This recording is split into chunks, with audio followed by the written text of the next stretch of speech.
Bonjour et bienvenue à Tout sur Tout. Aujourd'hui, on reçoit Jimmy Doucette. Jimmy Doucette, bien connu dans le milieu comme écrivain, metteur en scène, comédien, fondateur de la défunte Route des Mille et une Histoires et j'en passe. Il y a eu le théâtre d'été à Vauvert pendant des années, 11 ans, je crois. Salut Ouais. Jimmy, ça va bien? Oui, ça va très bien. Oui. Jimmy, encore un été très chargé. Oui. Présentation de 4 spectacles dans la région. Et tu as décidé cette année de rassembler ces spectacles-là qui sont un peu partout dans la région sous une même bannière qu'on appelle la Route des légendes. Oui. À quoi ça consiste, la Route des légendes? Puis pourquoi tu as décidé d'associer ces spectacles-là qui sont un peu partout dans la région?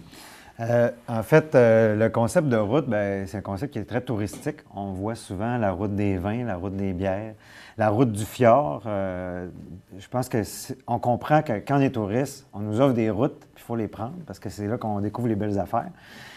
Donc, c'est pour ça que j'ai opté pour prendre moi aussi l'appellation route. Je l'avais déjà fait à l'époque avec la route des Mille Histoires. Et là, je le refais parce que, effectivement, c'est un circuit touristique où est-ce qu'on peut découvrir la région à travers ses histoires, ses légendes. Et en ayant un peu partout, on se trouve à être capable de faire une route. Si on veut, on peut faire vraiment la tournée du Saguenay-Lac-Saint-Jean tout en circulant à travers les pièces de théâtre. Puis chaque site ou chaque place où il y a un spectacle, ça leur donne un avantage parce que c'est une publicité qui est commune, j'imagine? Exactement. Pourquoi associer tout le monde? C'est que nous, on se colle le plus possible avec des petites places, des petites municipalités. Pourquoi? Parce que souvent, ils ont un désir comme moi de se démarquer puis de faire d'autres choses que ce qu'ils font partout ailleurs. C'est pour ça que j'aime bien ça, me coller avec eux autres, parce qu'ils sont game d'aller loin. Et ça, c'est trippant. Fait que en les associant ensemble, ça les aide parce qu'ils ils ont souvent pas beaucoup de budget, parce qu'à un moment donné, quand ta population n'est pas si grande que ça, tu te dis, est-ce qu'on peut vraiment se payer le luxe d'avoir un spectacle? En associant tout le monde, on va pouvoir aller chercher de l'aide financière qui va nous aider au niveau des équipements, au niveau de la publicité, comme tu disais. OK. Ça va être très bon pour tout le monde et on va empêcher que les gens, aussitôt qu'il y a une mauvaise année, pensent à débarquer de la route des légendes. Oui, parce qu'ils peuvent se supporter ensemble. Exactement. Davantage, là. Oui. On va commencer, on va faire le tour des spectacles tranquillement. On va commencer par ceux plus près de chez nous. On a la Veillée fantôme qui est présentée à l'église de Sainte-Eugène d'Argentenay pour la 3e année. En fait, avant, on a fait 2 autres spectacles qui étaient à l'église de Sainte-Eugène d'Argentenay, mais cette année, c'est un tout nouveau spectacle. OK. La Veillée fantôme, ça n'a jamais été présenté. OK, c'est ça. Ouais. Fait que là, c'est dans l'église, toujours dans l'église. C'est un décor fantastique, en fait. Là, Vraiment. Au Québec, ça fait prêter une église qui est encore une église, en fait. On n'a pas transformé ça en salle de spectacle. On vit vraiment dans un décor qui est encore vraiment une église. Puis c'est un tout nouveau spectacle, donc on fait table rase de ce qui a été présenté dans le passé, fait que les gens vont pouvoir revenir voir quelque chose de neuf. Là. Oui, on garde quand même l'idée que dans une église, c'est quand même assez capoté d'être là. Donc, on promène les gens dans l'église. On va vous le dire tout de suite, là, vous allez un peu avoir tout vu ce qu'il y a dans l'église quand vous allez sortir de là, parce qu'on vous amène dans la sacristie, on vous sort sur le perron de l'église, on vous amène dans le sous-sol de l'église. On promène les gens, comme l'année passée. C'est le fun parce que ça fait visiter l'église, puis en même temps, à chaque station, il arrive toutes sortes d'affaires palpitantes. On a gardé aussi un petit peu le côté fantôme, loup-garou. L'an passé, on chassait le loup-garou avec les gens. Assez particulier quand même comme spectacle. Donc, on a gardé cette espèce d'univers-là assez mystérieux. Mais bon, bien sûr, ça s'appelle La Veillée fantôme. Donc, c'est comme si on passait une nuit dans l'église avec les gens, puis qu'on visitait un peu tous les genres de veillées que tu pouvais faire à l'époque. Parce que c'est une pièce historique. Et puis bon, on voit un peu... Tu sais, on parle de la mi-carême. Tu sais, nous, c'est l'Halloween, mais eux, c'était la mi-carême. Puis la mi-carême, c'était pas pantoute les mêmes dates. Puis j'en parle avec du monde qui sont assez âgés, puis ils me disent, moi, j'avais peur de ça, la mi-carême, je capotais. Fait qu'on on va passer aussi notre veillée mi-carême dans cette veillée-là. Cette partie de notre histoire, en fait, là, en avant-plan. Vraiment. Puis c'est quand même une longue association que avec Sainte-Eugène, même à l'époque de la caravane en panne. Qu'est-ce qui fait que cette municipalité-là a toujours le goût de revenir travailler avec toi? Il y a la promotion de la culture. Ça l'attire quand même pas mal de gens, Sainte-Eugène? Oui, eux, c'est sûr qu'ils ont constaté que ça donne une visibilité incroyable. C'est sûr qu'on parle de Sainte-Eugène un peu partout au Québec de par le fait que les spectacles se démarquent de par leur originalité. Donc, eux, c'est sûr que ça leur donne une belle visibilité. Il y a 500 habitants, je pense, à Sainte-Eugène. En tout cas, là, je me trompe peut-être, mais en tout cas, mettons 500-600 personnes. Et nous, pendant l'été, il vient 1250 personnes dans l'église voir le spectacle. Ce qui fait que, bon, ben là, on double le nombre de personnes qui sont dans le village pour venir le visiter. Les gens viennent vivre le spectacle. Donc, c'est vraiment impressionnant et c'est très particulier. Moi, je dis aux gens, il ne faut pas manquer une année parce que je les aime beaucoup, fait que je renouvelle beaucoup leur spectacle parce que, bon, en fait, c'est une histoire d'amour qui dure longtemps. Les bénévoles qui sont là-bas, ils sont vraiment très impliqués, puis ils aident tellement que, pour moi, c'est une joie. Ils laissent quand même leur église, là, c'est quelque chose oui, c'est ça. Oui, vraiment, tu sais, je veux dire, nous, on a quand même vécu, on est des années 80, début des années 80, que c'était notre jeunesse. Et, tu sais, pour nous, on fait une église, là, tu ne fais pas un spectacle là. T'sais. On a comme vu ça dans un autre contexte. Là, aujourd'hui, qu'ils acceptent de prêter, je pense que c'est une super belle preuve d'ouverture. Puis puis en plus, le patrimoine architectural religieux est en train de décliner partout au Québec, puis toutes les églises essaient de se renouveler. Je trouve que c'est une idée géniale. Vraiment. Fait, là, pour ça. Je suis d'accord. Bon, bien, super, on va aller voir ça. Tu fais aussi un grand retour à Dolbeau-Mistassini en théâtre d'été, en présentant Bienvenue à Cayo Banano au théâtre Le Météor. Oui. Qu'est-ce que tu peux nous dire sur ce spectacle-là qui a déjà été présenté à la vieille pulperie de Chicoutimi? Oui, je peux te dire qu'on te voit sur l'affiche. Ah, ben oui. Dans le fond, tu ne joues pas dans tous les spectacles, mais lui, tu joues dedans. Ça a été le plus grand succès que la pulperie a jamais connu. Il y a 200 places à la pulperie et l'été de Cayo Banano, on a rempli les 200 places à tous les soirs. Il y a eu du monde là, c'était complètement fou. On a approché le 3000 spectateurs. Ça a été tout qu'un succès. Je pense que c'est le fun. C'est une pièce dans le sud. On se rappelle des. Ça, le sud, là. Oui, c'est ça. Tout le monde a des anecdotes. Tout le monde a vécu des affaires dans le sud que tu revois dans la pièce. Moi et ma blonde, on est allés quelques fois, puis on se disait, hey, dans une pièce de théâtre, ça serait drôle, ça serait drôle. Donc, je l'ai faite. J'ai pris toutes sortes de clichés, puis je les ai mis là. Puis bon, ben, c'est sûr que les clients de l'hôtel que j'ai mis là, j'ai pas mis nos meilleurs. Ce qui fait que c'est très drôle. Fait que oui, après 11 ans de théâtre d'été à Vauvert, 7 ans à la pulperie, là, cette année, j'installe ça au Météor. On va voir ce que ça va donner. Parce que la pulperie, en fait, c'est une année de pause parce qu'on transfère le spectacle à l'extérieur. Puis la pulperie, cette année, est en construction. Beaucoup de rénovations, puis tout ça. Fait qu'on est obligé de on va y revenir de toute façon. Oui, bien c'est ça. Des projets futurs. Voilà. Puis le Météor, c'est la première fois qu'il y a un spectacle d'été comme ça qui dure? Oui, vraiment. Moi, en fait, j'avais dit que... Bien, en fait, j'avais dit que je ne reviendrais pas faire de spectacle ici parce que j'ai beaucoup de... Dans mon plan, j'ai beaucoup défini que ça va devenir régional, tout ça. Fait que j'ai mis beaucoup de temps à Dolbeau-Mistassini dans ma vie parce que je suis natif d'ici. Et là, l'équipe du Météor, Chanel, Ghislain m'ont appelé, m'ont dit comment on fait pour que tu reviennes? On peut-tu regarder ça? Et puis, j'ai dit, si vous êtes prêts à ce qu'on joue juste un soir par semaine, je peux y aller. Et eux, ils nous ont dit, oui, écoute, go, une fois par semaine, c'est mieux que pas pantoute de vous avoir dans le coin. Oui. Fait qu'on a réussi à avoir une entente avec ça. On a 9 représentations de prévues au Météor. Donc, c'est une super salle. C'est génial. Moi, tous les comédiens ont été très heureux d'apprendre qu'ils vont jouer là. Donc, ça vaut vraiment la peine d'aller voir ça.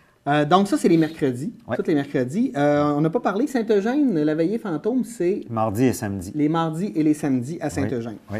Puis, une petite question comme ça. Comment tu entrevois ce retour-là de Dolbeau-Mistassini? Parce qu'on sait qu'à l'époque, tu avais mis beaucoup d'énergie dans la route des mini-histoires. Ça s'est terminé. On ne reviendra pas là-dessus, mais de manière plutôt étrange. Et là, un retour à Dolbeau-Mistassini, est-ce que ça te fait? Parce que tu as investi beaucoup de temps ici. C'est une fierté d'être capable de revenir ici? Oui, moi, je suis tout le temps content de travailler chez nous. Tu sais, quelque part, c'est pas... ce qui est arrivé, c'était pas voulu. Fait que j'étais super content de voir qu'il y avait une ouverture. Puis, tu sais, non, c'est ça, tu sais, c'est chez nous. C'est nos parents qui nous regardent aller. Tu sais, le monde, des fois, ils font « Ah, mais là, pourquoi c'est les gens avec qui t'es allé à l'école. Oui, c'est ça, exactement. Tu sais, c'est notre monde. Puis, fait que non, j'étais vraiment content. Puis, tu sais, c'est pas... Il n'y a aucun froid dans ce retour-là parce que c'est... Tu tout le monde me veut aller, puis l'équipe du Météor a dit hey, ben nous, on aimait ça, ce que tu faisais, tu veux-tu revenir? Ben, oui, super. Fait que non, je vois ça d'un très bon œil, je suis très content. C'est juste que je ne peux pas revenir, je ne pourrais jamais refaire ce que j'ai fait ou ce qu'on avait installé. Tout un système de spectacle qui attirait, on est allé jusqu'à 10-11 000 spectateurs en 2011. Ça, je pourrais jamais refaire ça là, parce que ça demandait tellement. Puis, tu as assisté à tout ça. C'est fou, là. Puis, on a travaillé à pas cher, on le sait, toi et nous, on a déjà calculé notre salaire. On était à 1 et 2 de l'heure. Donc, c'est ça. Fait que, non, on ne pourra pas refaire ça. À l'âge que je suis rendu là, j'ai un enfant, j'ai une maison. On ne pourra plus faire des niaiseries de même. Mais c'était des belles niaiseries et je suis très content. Puis ça t'a donné l'expérience aussi de pouvoir faire des shows à peu près dans n'importe quel lieu. Vraiment. Ça m'a donné une belle expertise, un beau CV. Il n'y a aucune animosité pour moi. Je ne changerais rien de tout ce qui est arrivé. C'est parfait. Wow, ma vie est une aventure palpitante. Mais on va en parler d'une aventure parce qu'il y a un autre spectacle, c'est Les Aventuriers du passé. Hein, je fais des beaux liens. Hein? Oui, qui est présenté au Vieux Moulin de la Dorée. Ça aussi, c'est la 3e année que c'est présenté là-bas? Oui, c'est ça. Le Moulin des Pionniers, ça fait 2 ans qu'on est là. Cette année, un tout nouveau spectacle. On a tout renouvelé. Les Aventuriers du passé, c'est un spectacle je me suis inspiré, en fait, de la marche des trappistes qui avait été présentée ici, sur la Pointe des Pères. Et je me suis inspiré de ça, qui était un spectacle inspiré des séries genre Les Rescapés, où est-ce que des gens partent du passé et se retrouvent dans le futur. Je trouve ça le fun parce que ça permet de passer des petits messages en même temps, de comparer ce qui se faisait avant, quand on est arrivé, et actuellement. Tu le sais, tu as fait... les rencontres fantômes à Péribonka, tu sais, on pouvait tellement passer des messages parce que là, c'était des fantômes qui témoignaient de ce que la vie est devenue, tu sais. Oui, puis tu sais, nos parents nous disaient tout le temps, dans mon temps, mais là, on le prend dans le temps puis on le compare à aujourd'hui, là, plus directement, tu sais. Puis les gens, ils savaient là, qu'on était à un certain point, des fois, cyniques, tu sais, en disant, bon, ben ça y est, les gens font des dépressions, mais les vrais problèmes, là, quand on regarde c'était quoi les vrais problèmes dans le passé, nos problèmes sont un petit peu artificiels. J'enlève rien, on a des problèmes pareils, là, mais ça fait que des fois, ça te remet les bonnes valeurs à bonne place. Tu dis, ouais, OK, moi, j'ai pas rien devant moi sauf des arbres et des mouches, puis il faut que je construise une vie. C'est pas pire. On a des maisons à cette heure, ça va bien. Puis dans les Aventuriers du passé, je pense qu'il y a beaucoup de bénévoles, des gens de la Dorée qui participent au spectacle. Vraiment, c'est le fun parce qu'on a décollé ça la première année, puis il y a plein de monde qui se sont présentés. La première fois que je suis débarqué à la Dorée, il y avait 45 ou 50 personnes qui étaient là dans une réunion avec moi puis qui venaient comme me pitcher plein d'histoires de la Dorée. Les gens là-bas sont super impliqués, sont super contents de voir que mon équipe s'installe là. Vraiment impressionnant. Donc oui, une vingtaine de bénévoles facilement. Autant des jeunes enfants que du monde des personnes âgées. On a de toutes les sortes d'âges. Et pour nous, c'est trippant parce que, à quelque part, on veut ça. On a le goût de mélanger la population locale à ce qu'on fait. Fait que c'est super le fun, puis c'est très drôle de les voir aller. Même si c'est un autre niveau de jeu qui est plus amateur, ça ne change rien que c'est super le fun de voir leur scène puis tout. Donc oui, avec eux autres, c'est ça. Donc une pièce vraiment très drôle où est-ce que, bon... les personnages se retrouvent confrontés à plein d'objets du présent et à plein de réalités. Je pense que j'ai réussi à faire un bon mix. Puis le fait de retravailler en m'inspirant d'un texte qui a déjà existé, je suis allé plus loin encore et j'ai des bons effets. Je pense que je suis plus drôle encore que ce que j'avais été. Plus drôle que ça. Imagine, mon Dieu, c'était drôle, hein? C'était drôle ce show-là. Mais là, c'est encore plus drôle. Fait que moi, j'ai ri. T'es content? Oui. Et puis, le 4e spectacle, et non le moindre, c'était le hit de l'été dernier dans la région. On parle bien sûr de La Maison coupée en deux, un contexte complètement absurde et en même temps génial pour les spectateurs. C'est à Sainte-Fulgence et suite au succès de l'an passé, la municipalité a décidé, on revient, on veut le refaire. Oui. Dans le fond, normalement, on est attaché là avec mon équipe pour 3 ans. OK. Ce qui était entendu, c'est que cette année, on renouvelle une partie du spectacle pour que les gens qui l'ont déjà vu puis que ça leur tente de venir avec d'autres mondes qui ne l'ont pas vu, qu'ils vont avoir du fun pareil. Donc, on a renouvelé une partie du spectacle. Je rappelle que le concept, c'est que on a coupé une maison en deux. Et bon, il y a 3 étages. C'est comme une maison de poupée. Et on voit les personnages se promener d'un étage à l'autre. Et bon, il y a toutes sortes de situations. C'est sûr que j'ai profité du fait qu'on n'avait plus de mur pour exagérer. Et les gens sont assis dans des estrades dans la rue et écoutent qu'est-ce qui se passe dans la maison. Donc, il y a peut-être un 200 mètres de distance entre les deux. Et c'est vraiment une pièce de théâtre que, comme on n'en voit pas nulle part. On s'est retrouvés l'an passé à faire parler de nous un peu partout dans la province. C'était plein quasiment tous les soirs l'an passé? Oui, vraiment. Sur 16 soirs, il y a 2 soirs qu'il y avait moins de monde. Un soir, c'était l'avant-première, on n'avait pas invité autant de monde qu'il y avait de place. Puis l'autre soir, bien, il a mouillé, puis le monde a vu l'orage, puis tout, ça a diminué le nombre de spectateurs. Donc, oui, vraiment un gros succès.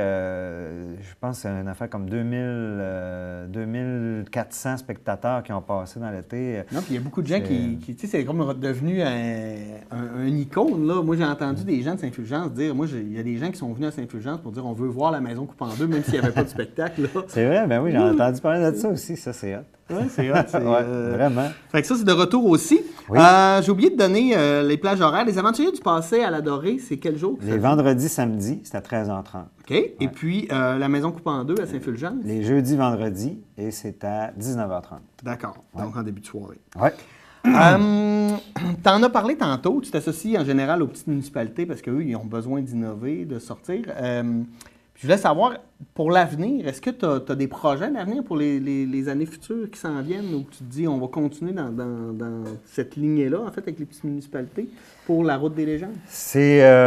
Moi, j'aimerais ça continuer à faire juste des petites municipalités. C'est là-dedans que je suis bien. On s'amuse. Moi, ce que je veux dans la vie, c'est qu'on vive dans notre petite bulle avec mon équipe puis qu'on puisse faire des affaires qui sont super tripantes. Puis c'est ramener aussi la culture dans des endroits où des fois, il n'y en a pas eu beaucoup, là, parce que c'est plus dispendieux ou les infrastructures sont moins présentes.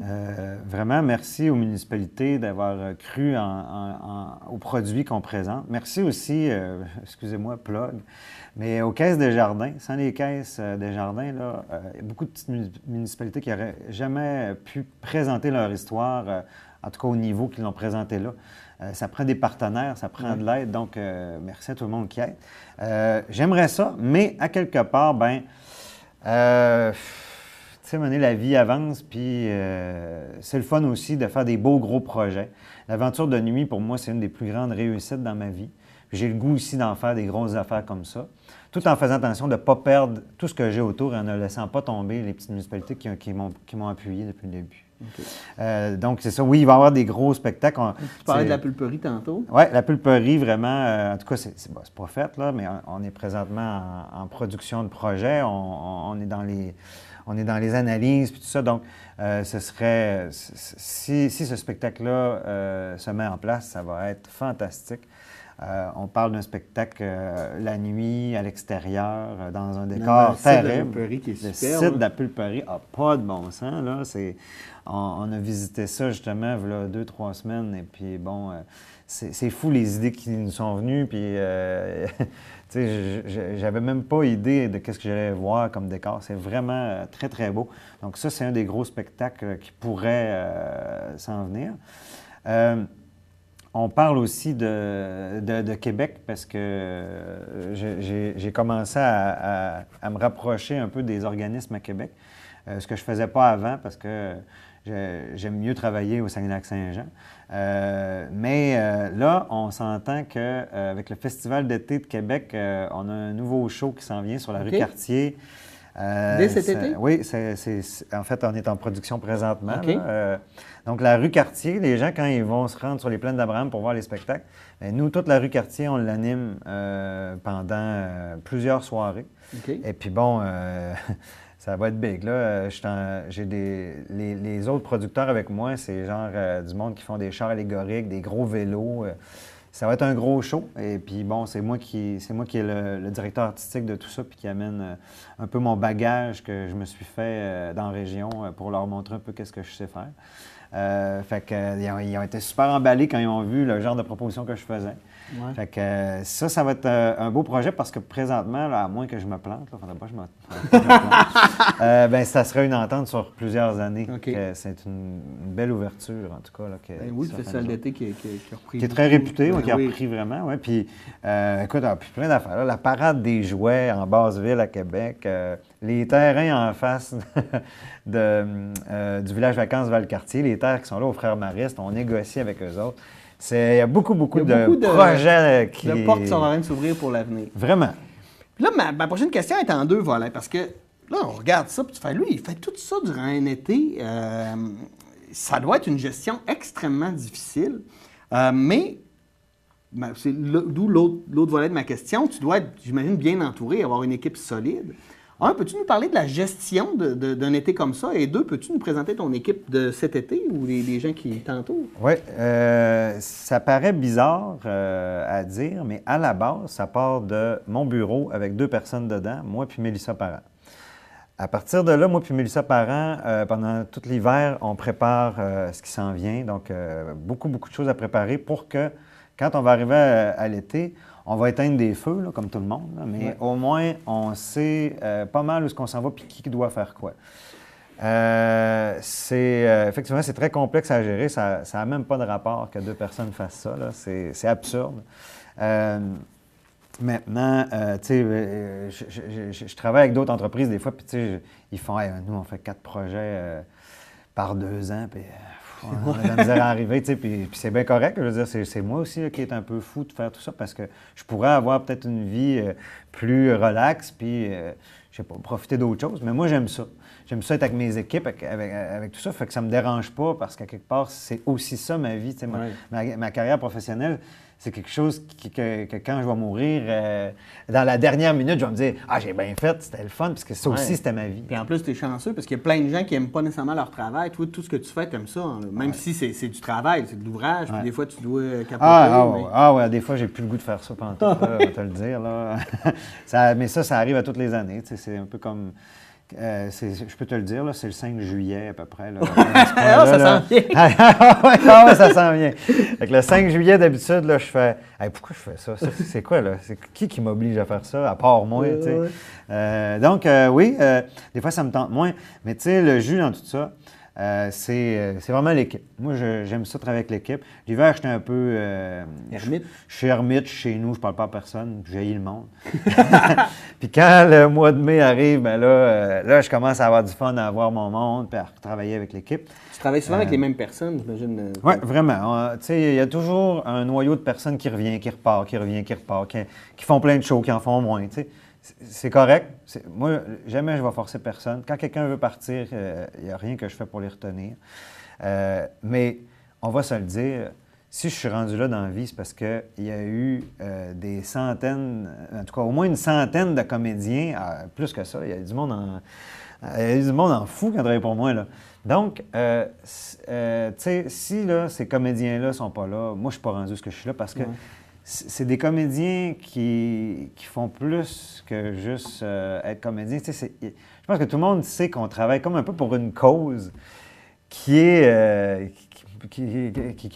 plus évidente dans le temps de la route des mille histoires parce qu'on se disait on va faire une économie touristique puis on va vraiment attirer bien plein de monde de l'extérieur. Maintenant, c'est encore ça, mais c'est plus régional, c'est plus grand, donc c'est un petit peu moins palpable. Mais on le sait pareil que c'est trippant là, de créer une route avec du monde qui vont venir se promener puis tout ça. Du monde d'ailleurs qui vont découvrir la région avec ça. Fait que l'équipe de comédiens qui m'ont entouré dans les 10 dernières années, et même avant, là, depuis les débuts du théâtre d'été à Vauvert, c'est incroyable. Moi, je leur dois que j'ai une belle vie et une belle carrière à tout ce monde-là. Puis cet été, y a-tu des gens là, qu'on peut nommer là, qui vont faire soit des retours ou je sais pas, qui font partie de ton équipe qu'on va voir dans le coin? Oui, dans le fond, on a Cathy Larouche qui était à l'époque avec la route des Municipaux qui revient après 4 ans. Qui faisait une des Sœurs Larnac. Oui, c'est la première Sœur Larnac. Puis tout le monde se rappelle des Sœurs Larnac, c'est sûr. On a Christelle Gagnon Tremblay qui est là depuis 3 ans avec moi. Hubert Bolduc, qui était là, qui était dans la route des Mille-Histoires une année. Là, il est revenu, ça fait 2 ans, ça va être sa 2e année avec Jimmy Doucette Productions. Toi, tu es là sur 2 spectacles. Ah, ben oui. Ben oui, on sait. Puis j'ai des petits nouveaux, tout ça, mais au Météor, on a Marie-Claude Tremblay qui est vraiment une de mes grandes amies du mois d'enfant. Je ne sais pas si elle veut encore me parler, mais oui, ça doit, parce qu'elle va faire... donc, à Caillou Banano, Christian Laprise, qui est un comédien du coin, donc Marie-Claude Tremblay, Élie Tremblay, donc, c'est ça. C'est ça. En fait, je nomme peut-être pas tout le monde parce qu'on a en tout une équipe d'à peu près une quinzaine de personnes qui, un vient jouer à telle place, l'autre vient jouer à telle place. On est allé chercher aussi des nouvelles recrues, tout ça. Donc, toujours des gens de qualité, là. Oui, vraiment, parce que les gens, le premier critère, il ne faut pas que tu sois bon, il faut que tu sois smart. Ah, ben, c'est le fun d'entendre. Ben oui, ça doit faire 15 ans que tu es smart. Ah, oui, OK. Ouais. OK, voilà. ben écoute, Jimmy, moi j'ai fait le tour. Y a-t-il quelque chose que tu voulais rajouter à propos de ton été ou tu vas aller répéter? Oui, il va falloir que j'aille répéter, mais je vous dirais que c'est une année, c'est une grosse année pour l'équipe. Les gens nous ont toujours suivis. Dans les 2 dernières années, depuis que c'est Jimmy Doucette Productions qui se produit lui-même, il est venu 11 000 personnes voir les shows. Moi, j'ai encore de la misère à croire le chiffre, là, mais il n'y a pas de boostage là-dedans. Là. C'est vraiment des entrées payantes. Ce n'est pas des billets gratuits qu'on a. Donc, 11 000, c'est super impressionnant et je remercie vraiment les gens de se déplacer et de venir voir nos affaires. C'est méga. Et quel qualificatif, pas bon. Mais je veux dire que cette année, c'est important encore plus de nous suivre parce que c'est un point tournant c'est le début d'autre chose. C'est le début d'autre chose parce qu'on installe la route des légendes et on a besoin en partant d'avoir un été fort. Donc, on espère que les gens vont venir nous voir. Ben, je te promets que je vais aller voir au moins 2 spectacles parce que les 2 autres jouent dedans, donc je pourrais pas. Ah, tu vas venir voir les 2 autres. Ouais. D'accord, ben merci. Donc, on avait Jimmy Doucette, le petit gars du coin qui travaille fort pour faire vivre la culture dans notre coin. Allez voir la culture qu'on fait ici, c'est important. Là-dessus, je vous remercie d'avoir été des nôtres et je vous dis à très bientôt pour une nouvelle émission de Tout sur tout. Merci, au revoir.